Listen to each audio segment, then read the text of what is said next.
America's most gruesome serial killer, Jeffrey Dahmer. My Son Jeffrey, The Dahmer Family Tapes, a new docuseries about serial assassin Jeffrey Dahmer, will commence streaming on Fox Nation on September 18. Never before released audio recordings of Dahmer, including phone conversations he had with his father, Lionel, while in prison, are featured in the four-part series. Dahmer stated in a recording, as reported by Court TV, that he was completely engrossed in his actions and would have continued to murder if he had not been apprehended.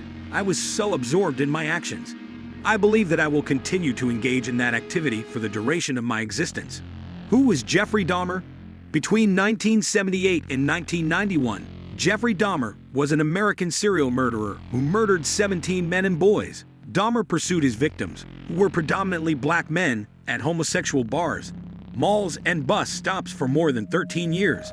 He enticed them home with the promise of money or sex, and then administered alcohol that was laced with drugs before strangling them to death. Subsequently, he would perform sexual intercourse with the corpses before dismembering and disposing of them, frequently retaining body portions as mementos. He frequently captured photographs of his victims at different phases of the murder process to recollect each act and relive the experience. In 1991, Dahmer was apprehended and sentenced to 16 life sentences. In 1994, Christopher Scarver, a fellow prison detainee, murdered him. Between 1978 and 1991, Dahmer murdered 17 individuals. He was meticulous in his selection of victims, who were frequently itinerant or borderline criminals, as this reduced the likelihood of his apprehension and made their disappearances less conspicuous. He enticed them to his residence with the promise of money or intercourse and subsequently strangled them to death.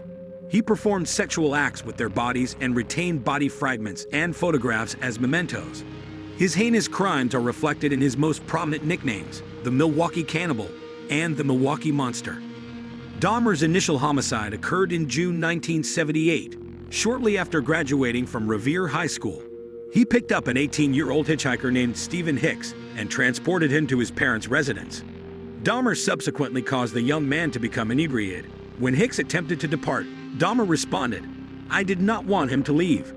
Dahmer executed him by striking him in the head and strangling him with a barbell. Dahmer dismembered Hicks' body, packed the body parts in plastic bags, and buried them behind his parents' residence. Subsequently, he excavated the remains, pulverized the bones with a sledgehammer, and dispersed them throughout a wooded ravine. Dahmer did not capture his second victim, Stephen Tuomi, until September 1987.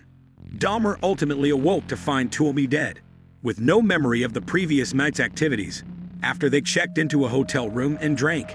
He subsequently disclosed to the authorities that he intended to administer drugs to Tuomi, rather than to murder him, and that he was unable to comprehend the circumstances. Dahmer purchased a substantial suitcase to transport Tuomi's body to his grandmother's cellar, where he dismembered and masturbated on the corpse before disposing of the remains. For weeks following the murder, he retained Tuomi's skull, which was draped in a blanket. Dahmer subsequently stated that his obsession with killing went into full swing following Tuomi's murder, and he didn't even try to stop it after that. Before being compelled to vacate his grandmother's residence in 1988, he murdered 2 additional victims. According to Masters, she was exhausted by his drinking, his propensity to invite young men to her residence, and the occasionally offensive odors emanating from her cellar despite her lack of awareness of his criminal activities. Sexual assault charges and sentence. Dahmer, approximately 1 year after relocating to his new apartment, enticed a 13-year-old Laotian boy to his residence in September 1989, claiming that he intended to capture nude photographs of him. Dahmer was subsequently charged with second-degree sexual assault and sexual exploitation. He entered a plea of guilty, asserting that the youth had appeared to be considerably older. Dahmer once more employed his grandmother's cellar for gruesome purposes, while he awaited his sentencing for his sexual assault case. Anthony Sears, an aspirant model, was lured, drugged, suffocated, sodomized, photographed, dismembered, and disposed of by him.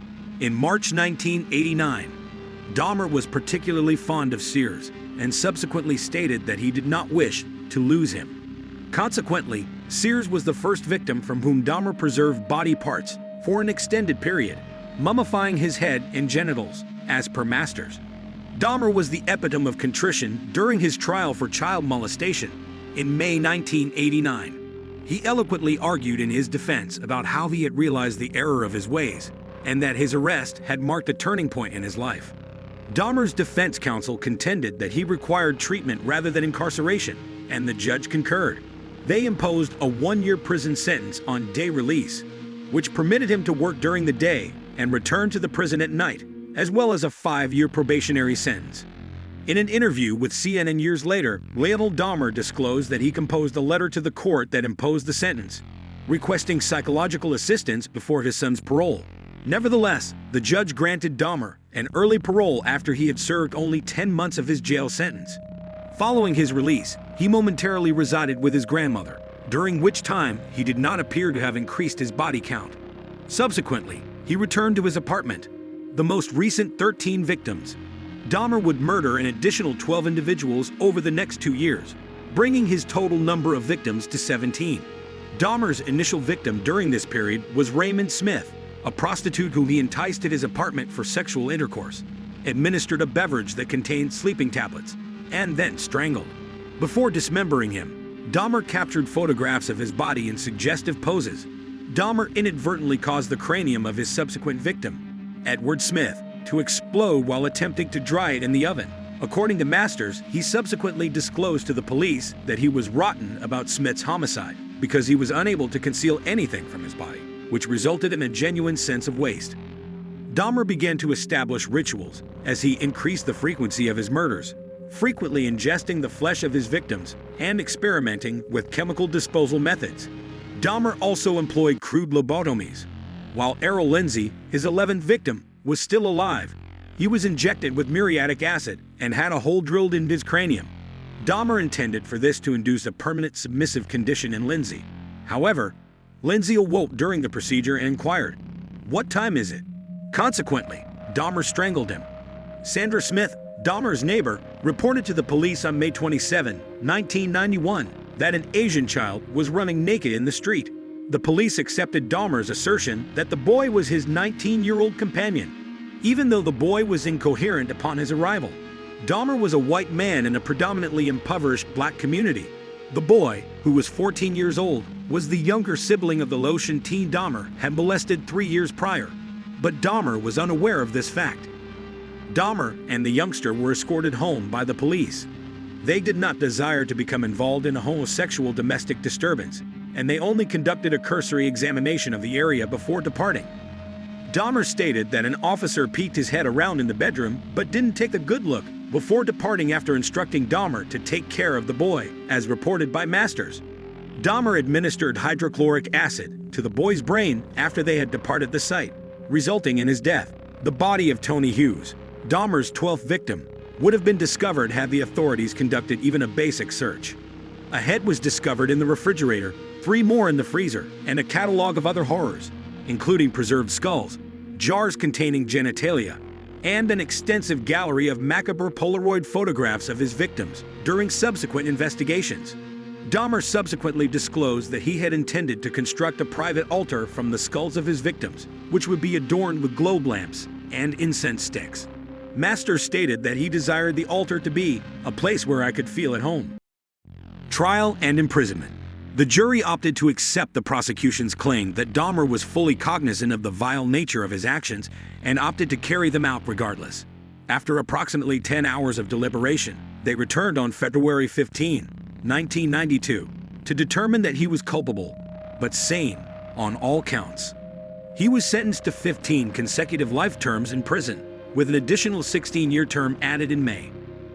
Death on November 28, 1994. Christopher Scarver, a fellow prison detainee, murdered Dahmer.